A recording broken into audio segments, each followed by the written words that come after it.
আসসালামু আলাইকুম প্রিয় ফুটবল ফ্যান্স। ব্রাজিল ফুটবল যারা ফলো করেন এই জিনিসটা তাদেরকে ডেডিকেট করে বানানো।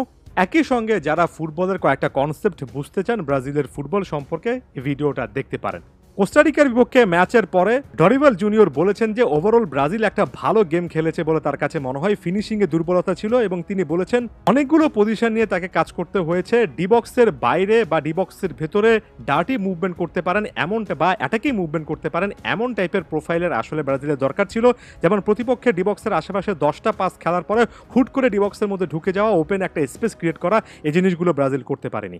অন্যদিকে ভিনিসিয়াস জুনিয়র স্টার এই ফুটবলার বলেছেন যে রিয়াল মাদ্রিদের ওই পারফরমেন্সটা ব্রাজিলে দেখাতে পারছে না। এর পেছনে একটা বড় কারণ রিয়াল মাদ্রিদের চেয়ে ব্রাজিল ডিফারেন্ট একটা স্টাইলে খেলে। একই সঙ্গে এই জিনিসটা বলেছেন যে নতুন কোচের অধীনে নতুন একটা সিস্টেমে খেলতে পুরো দলেরই সময়ের প্রয়োজন। এখন এই দুজনের ওভারঅল কথাবার্তাকে যদি আমি একসাথে করি তাহলে বেশ কয়েকটা পয়েন্ট উঠে আসে। প্রথমত আমরা দুই দলের প্লেয়ারদের অ্যাভারেজ পজিশন দেখব। প্রথমত ব্রাজিলের যদি অ্যাভারেজ পজিশন দেখেন দেখবেন যে 3-4 ছাড়া বাকি সকলে কিন্তু প্রতিপক্ষ হাফে, অর্থাৎ তারা যথেষ্ট পরিমাণ উপরে উঠে এসে প্রতিপক্ষকে প্রেশারাইজ করার চেষ্টা করেছেন। অন্যদিকে কোস্টারিকা একেবারে নিচে নেমে লো ব্লক ডিফেন্স করেছেন। এখানে 4-5-3-11-10-13 শুধুমাত্র 9-21 ছাড়া সকলকেই কিন্তু নিজের হাফে অনেক ডিপে খুঁজে পাবেন। একেবারে লো ব্লক ডিফেন্সের ক্লাসিক্যাল এক্সাম্পল, অর্থাৎ নিজেদের ডিবক্সের সামনে একের পর এক প্লেয়ারের একটা লম্বা সারি তৈরি করে রাখা, গোলকিপারের সামনে ডিফেন্সিভ ব্লকেজ তৈরি করে রাখা, আর এভাবেই তারা ব্রাজিলকে কিন্তু রুখতে পেরেছে। এখন কথা হচ্ছে ব্রাজিলের এমন লো ব্লক ডিফেন্সে কেন সমস্যা হচ্ছে বা ভিনিসিয়াস জুনিয়র কেন সেরা খেলাটা খেলতে পারছেন না। প্রথমত ব্রাজিল বর্তমানে যে স্টাইলে ফুটবল খেলছে সেই স্টাইলটা কিন্তু স্লো বিল্ড আপের ফুটবল এবং আর্জেন্টিনার সঙ্গে স্টাইলগত কিছু না কিছু সিমিলারিটি আছে।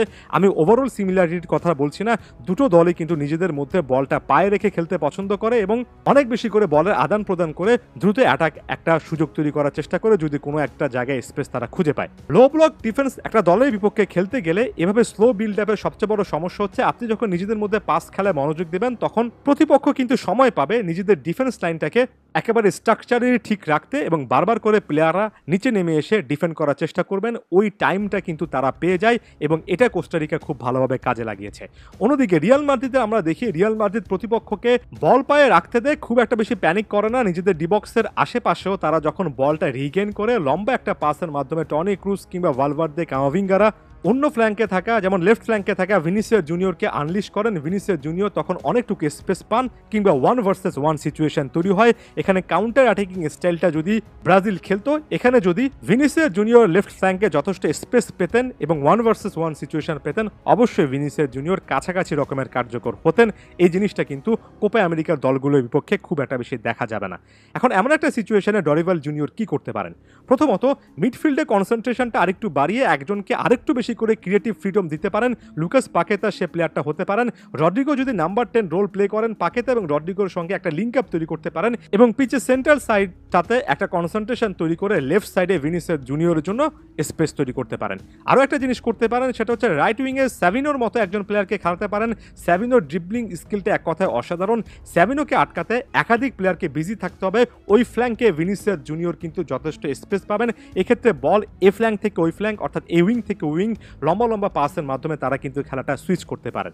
আরেকটা জিনিস করা যায়, কোস্টারিকার বিপক্ষে একটা মিসিং পয়েন্ট ছিল, সেটা হচ্ছে নাম্বার 9কে কাজে লাগানো। এমন টাইপের ম্যাচে লো ব্লক ডিফেন্সের বিপক্ষে একজন নাম্বার 9 থাকলে নাম্বার 9 খুব একটা বেশি বল না পেলেও তিনি যখন ডিবক্সে থাকবেন তাকে আটকাতে একাধিক প্লেয়ারকে কিন্তু ব্যস্ত থাকতে হয়। সেক্ষেত্রে নাম্বার 9 অপশন হিসেবে এনরিককে স্টার্টিং লাইনআপে আনতে পারেন।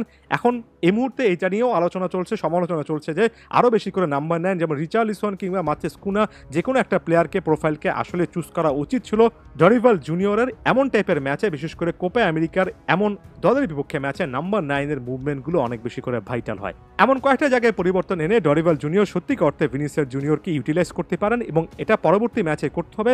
এবং যাওয়ার আগে আমি একটা পজিটিভ নোটেই আলোচনাটা শেষ করতে চাই। দেখুন, যে কোনো একজন কোচ নতুন একটা সিস্টেম দাঁড় করাতে সময় লাগে। ডরিভাল জুনিয়রকে এখনই যদি আপনি খারাপ কোচ হিসেবে বাতিলের খাতায় ফেলে দেন, সেই সময়টা কিন্তু আসলে দেওয়া হবে না।